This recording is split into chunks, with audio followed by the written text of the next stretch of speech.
I'm here again, my fellow Nigerians. You know my name already. Please, when you get this message, still go ahead and share it as many Nigerians, mostly the youth. Let them be part of this program and this show, and this concerning the youth and leadership of our great nation, Nigeria. Not only Nigeria, even Africa in general. Well, before I start, let me begin by saying this, that silence is not a sign of fear, but wisdom, and wisdom is better than the weapon of war. We are facilitating with presidential candidate Obi Ezekwesili of Alliance Congress Party of Nigeria, that is ACP, for stepping down and doing the right thing. We also call other youth parties to join the force together in making our nation great again. Let me tell the youth out there that it is time for us to stand up and go for our right. We don't need to fight for it. It is our best right, and we need to take it. It's our inheritance, and we need to take it. When growing up, we were told that we are the future leaders of tomorrow. And until date, the same group of people are still leading us. The same people are still directing our destinies. When are we going to be the responsibility? When are we going to take the responsibility of our destinies, our actions? When are they going to let us take full responsibility as the leaders of today? I think and believe that the time is at hand. Let me quickly tell us this story. When we were growing up in those days in school, that this song that we used to sing, we said, parents, listen to your children. We are the leaders of tomorrow. Try and provide our needs and give us sound education. This song, we sang it late 90s. But to date, the same group of people are still ruling us. And I'm getting to get off youth age. And yet, the same group of people are still leading us. And they say we should not talk. If you talk, they will put you in prison, or they ban you from coming back to Nigeria. But anyway, whatever is going to be, I believe that our God will fight for us. Let me also continue to say this. One of my visits in Nigeria, our car arrived late, so I have to stop at Asaba, midnight, and I have to lodge in one of the hotels at that night. And I saw young boys, young girls, at the age of 16, 15 years. And this beer, they are doing promotion, this beer, Hero beer, they are doing promotion. I don't know what they're doing. I don't want to mention the name of the hotel where the event is taking on. But I can tell you that 98% of the people that I met there, all are youth. All are young, vibrant people that owns the future. But today, most of our youth have turned to be drunkard. I cry for my dear nation. I weep for my dear nation. I ask myself, where are we going to from here? What are the future owns for these young men, these young women? Some say that the economy, the government don't have effect on us. I can tell you verbally that the government play part roles of every citizen of that nation. And our own is not exceptional. So I'm calling up the youth. I'm calling up the young people. I'm calling up the teenagers. We have the power, we have the key to change this face of our future. I know that for too many reasons, we may not actualize this vision come 2019. But I can tell you that if we can agree together come 2023, we will do better for our future. Let me continue my message. Let me remind our leaders, whom I call our Father.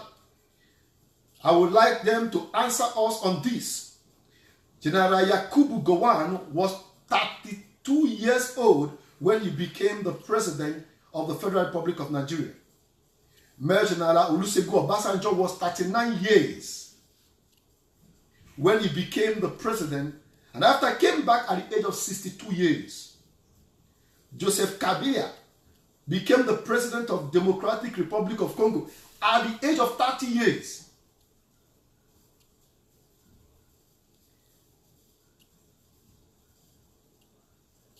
And today, he's still there presently. Why then have they said that we cannot rule ourselves and write our destiny? The matter is simple. Half of the world population is under the age of 25 old. Therefore, young people are not just the beneficiary future agenda, but rather they hold the key to its success. Young people are making waves in every field, from technology to art to sports to food to science to invention to everything between. They are offering bold and inspired solutions to the world's most pressing challenges today. Why then are they telling us that the youth cannot rule Africa? When we go to other Western world, Canada, some part of Europe, most leaders are of young age and they are doing wonderfully well.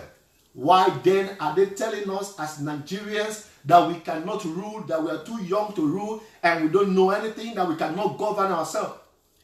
I believe that if the youth will make up their mind and believe on themselves and believe they are capable and believe they can do it, I believe we are going to change the face of not just Nigeria, but the whole of Africa. But if we refuse to hearken to this word, I tell you, even come 2050, we will still be poor, and our children, our own generation yet unborn, will still suffer it. The time to act are now. We, the youth, need to stand up and say, no, we need a change. Let us rule first and fail. While being young, we are at the center of the absolute strength. We think big, hope for the best, invent the better tomorrow. We hereby call on the youth to stand up and make the right choice for our future and that of the generation yet unborn to come. 16th of February 2019. Your vote is your power. Let us make a change. We pray for peace and unity for our great nation, Nigeria, and Africa continent in general. Long live our great nation, the Federal Republic of Nigeria. Long live the people of Nigeria. Until then, we stand. Unity we stand, and divided we destabilized. We want to tell you once again that your vote is your power. Don't let anyone intimidate you. Don't let anyone to tell you that you cannot make it. Don't let anyone tell you that this party is not right or that party is right. Vote your conscience. Vote your future. Vote for your children yet unborn. Think about what you have passed through before you get to wherever you are today. Think about the academic section in Nigeria. Think about security. Think about the way they have led us since 1960 today. I don't care about political party. I don't want to call upon political party, whether APC, whether PDP, whether any party. We don't believe in party. I don't believe in party, but I believe in what individual that stand, that say they were contested for president, what they have to offer us. Who among them have something to offer us, the youth? I pray that the time has come for the youth to know what they want and where they want to be in future. I pray that you utilize your vote very well. I'm going to come back again after the election. I know the face of election may look for us not to achieve it this time, but I want the youth to hold their hands together in prayer and pray for our nation and pray for peace and pray for unity and vote your conscience. I'm not here to fight anybody. I'm not here to talk personally on anybody. What I'm crying is for the youth to stand up, for the youth to make change, for the youth to think of their future. We hold the key. In the next 50 years, I know where I'm going to be. We hold the key. Don't be afraid. Let them give you thousands. Don't leave the money. You can take the money, you can leave the money. It's your choice. But vote your conscience. Nobody is there with you. Long live our great nation. See you again. I'm still your brother. Please share this message, mostly to the youth. Let them listen to it, and I know God will bless you. Thank you very much. I'm still your brother, Felix. One love, man.